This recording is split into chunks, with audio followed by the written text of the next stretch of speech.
Journalism and opinion has blurred. Now an Oklahoma advocacy group is launching a website it says will provide state capitol news coverage. OETA's Jason Doyle reports the new venture has the Capitol Press Corps and journalists around the state watching closely to see if it passes the test of fair coverage and journalistic ethics.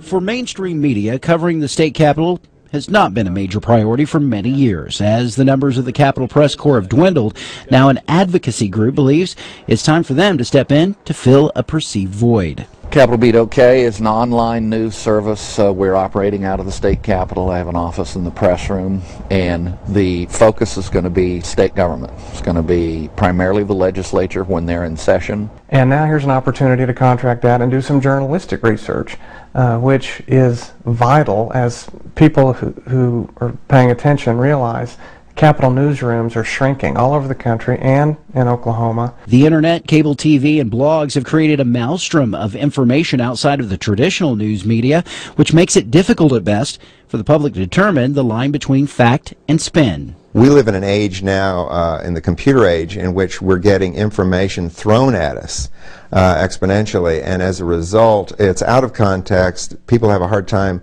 interpreting the meaning of what it's about.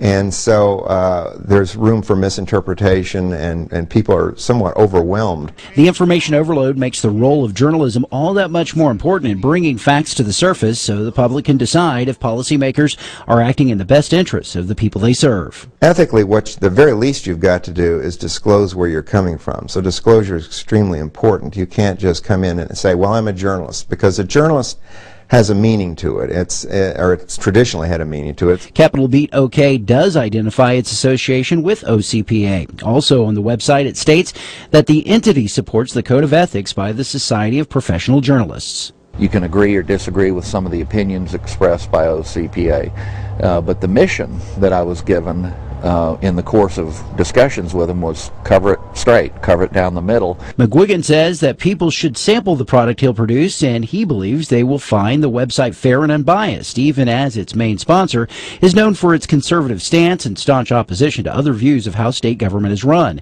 McGuigan's arrival at the state capitol was not warmly received by the Capitol Press Corps.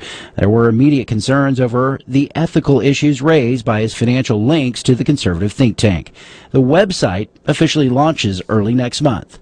From Oklahoma City, Jason Doyle, the Oklahoma News Report.